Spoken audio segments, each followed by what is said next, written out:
안녕하셨습니까? 김 선생의 성동구 이야기. 오늘은 응봉동과 매사냥이라는 주제로 이야기를 나눠보도록 하겠습니다. 자, 오른쪽 지금 사진이 응봉동에 지금 조성되어 있는 매 조각상이 되겠습니다. 자, 응봉동의 하나의 대표적인 상징물로 이렇게 매사냥을 들고 있다, 이렇게 보시면 되겠습니다.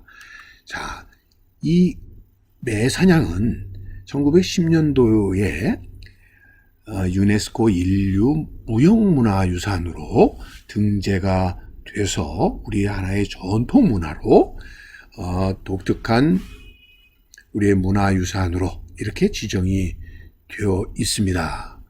자, 여러분들이 이 매사냥 하니까 어떻게 생각하면 매를 잡는 사냥인가 이렇게 알기가 쉽지만, 이건 한자로는 방응이라고 해서 응자가 매니까요, 매를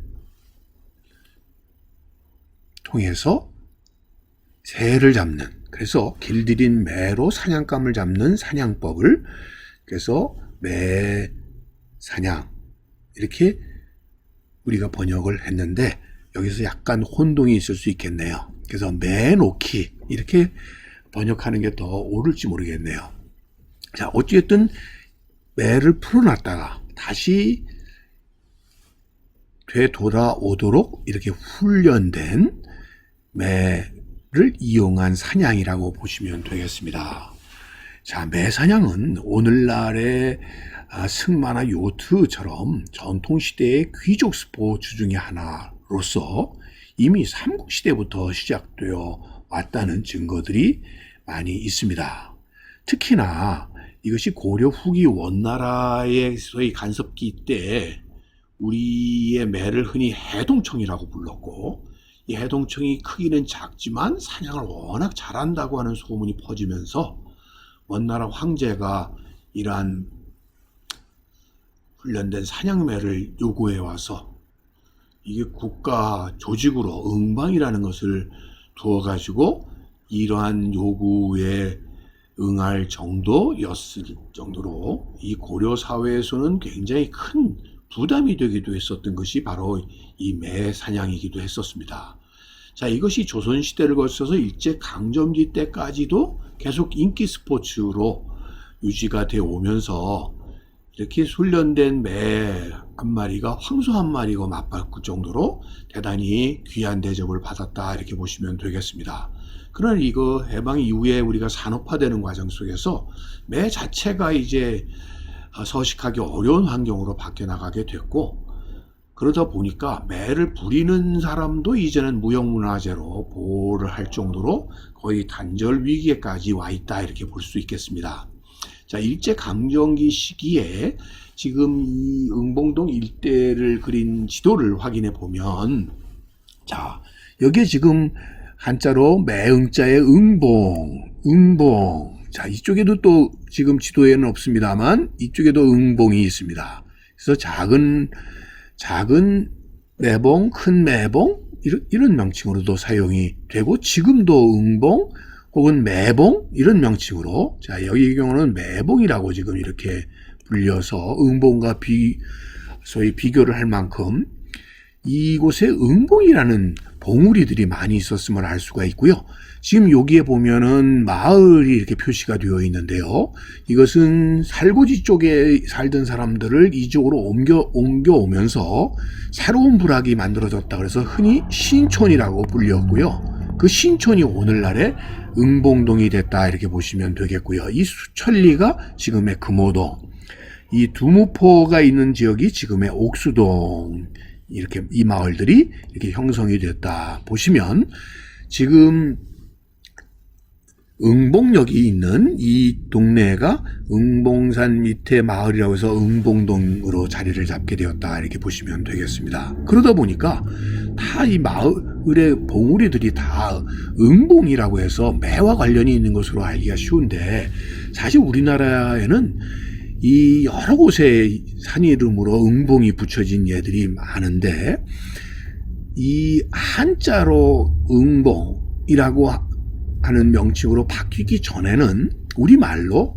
주로 매봉이니 매불이니 수리봉이니 이런 말들이 쓰여졌었던 것인데, 여기서 이 매라고 하는 것 자체가 날아다니는 새 매를 의미하는 것이 아니라 뇌를 의미하는 것이었습니다. 우리의 고유어로서 산을 의미하는 뇌라는 것이 발음이 매로 바뀌게 되었던 거고, 봉도 봉우리를 뜻하게 되니까 불이라고 하는 것은 뾰족한 것을 의미하고, 수리라고 하는 것은 다른 곳보다 더 높다는 의미로서 결국 이 응봉산이라는 것은 원래 매부리 산이 한자로 바뀌면서 매라는 것은 산의 의미고,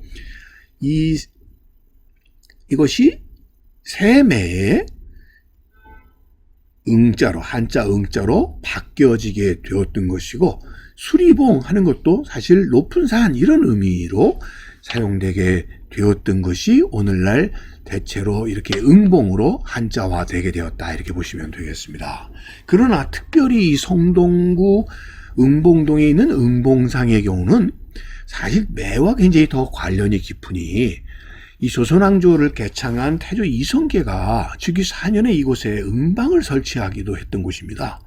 응방이라고 하는 것은 매를 사육하고 사냥을 담당하던 관청이었으니 결국 이 일대가 서울의 동쪽 교회라고 해서 동교라고 해서 왕실 전용 매 사냥터가 이곳에 있었던 것이다, 이렇게 보시면 되겠습니다. 그래서 조선왕조실록을 검색을 해보면 이 태조 때부터 성종 때까지 100년 사이에 이 왕이 이곳에 와서 매사냥을 했다는 기록이 150회 이상 나오고 있다는 것이죠. 자, 지금 쭉 보시다시피 동교에서 매사냥을 구경하다, 동교에서 매사냥을 구경하다, 계속적으로 이런 기록들이 나오는 것을 보더라도 결국 이 조선 초의 임금님들이 이 동교에 나와서, 즉 지금의 응봉동 일대에 오셔서 직접 매사냥을 하거나 매사냥을 구경하는 일들이 대단히 잦았다는 것을 확인해 볼 수가 있습니다.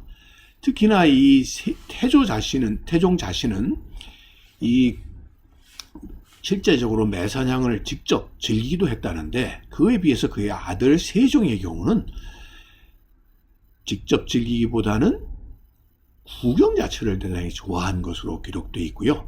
그래서 말 타고 달리는 것을 좋아하지 않아선 세종은 매를 키우고 매사냥을 구경하는 것으로 유일한 휴식이자 힐링의 시간으로, 소위 해소책으로, 스트레스 해소책으로 즐겼다는 기록이 남아 있습니다. 자, 이 매사냥은 이미 삼국시대부터 쭉 이어져 왔으니 지금의 그 중국 땅인 집안의 고구려 삼실총에도 지금 보시는 것, 이 벽화 속에 이 매가 등장을 하니 이거를 이렇게 복원을 해보면 이런 식으로 그림을 그려낼 수가 있습니다. 즉, 이 시기에 고구려인들도 매사냥을 대단히 즐겼다라는 얘기가 되겠죠. 자, 이 넓은 만주벌판 지역에서는 이렇게 말을 타고 매를 직접 날려서 사냥을 하는 이런 방식의 매사냥이 즐겨 이루어져 왔었고, 특히 이런 것들이 몽골인들에 의해서도 대단히 즐기는 스포츠화 되었다고 볼 수가 있겠죠.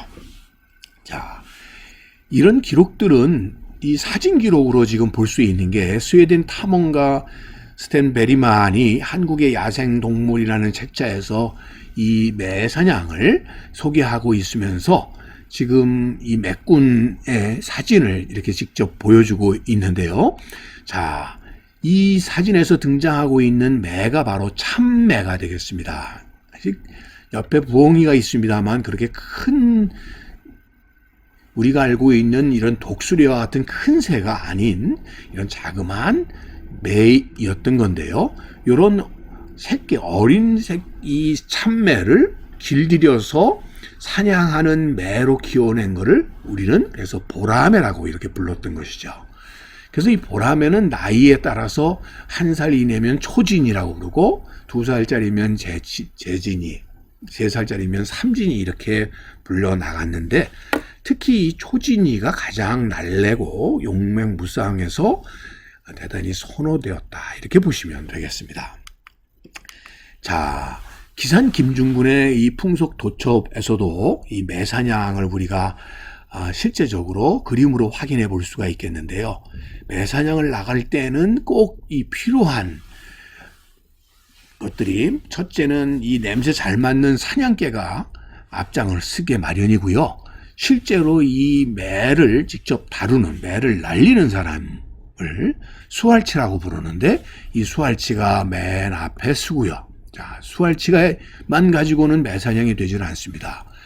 중요한 거는 이 매사냥에 나서게 되면 새들이 숲속을 바닥을 기면서 절대 날질 않죠.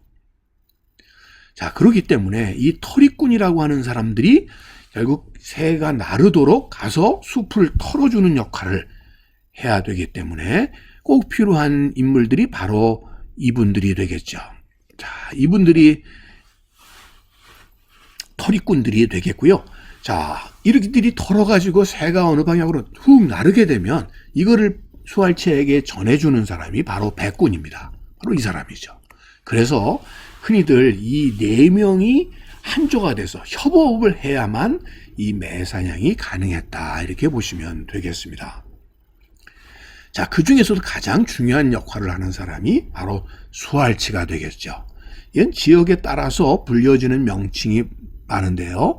뭐 매바지꾼, 매꾼, 뭐 매방소, 봉바지, 뭐 이런 여러 가지 명칭으로 사용이 되었습니다만, 특히 이 매가 싫어하는 검은색 옷이 아닌 주로 흰 옷을 즐겨 입으면서 이렇게 매 사냥을 나가게 되는데, 자, 어느 방향으로 새가 나르는지를 알려주게 되면 매를 직접 날릴 때 매 나간다 하면서 이 사냥감을 향해서 매를 날렸던 매 사냥꾼이 바로 수활치가 되겠습니다.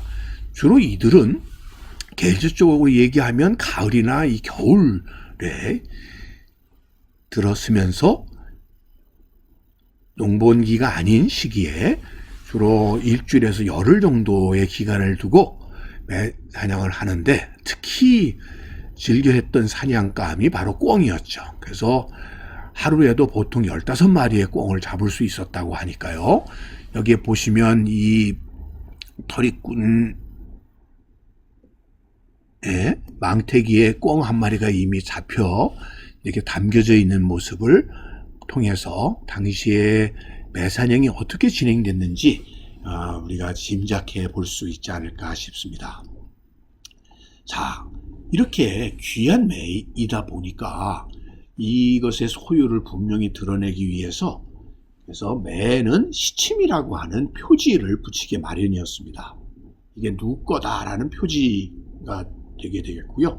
그래서 이 매를 누가 다른 사람이 찾게 되면 이 시치미를 가지고 그 주인을 찾아주게 마련이었는데, 이거에 대한 욕심이 난 사람이 결국 이 시치미를 떼버리고 자기 걸로 삼는 일들이 왕왕 일어나게 되니, 이때 생겨난 말이 시치미를 뗀다라는 말이 나오게 되었다고 합니다. 자, 지금 성동구 응봉동 일대에서 벌어졌었던 매사냥 이야기와 관련되어 동네 이름이 정해진 이 응봉동의 매사냥 이야기를 오늘도 꽃밭을 가꾸는 김 선생이 전해드렸습니다.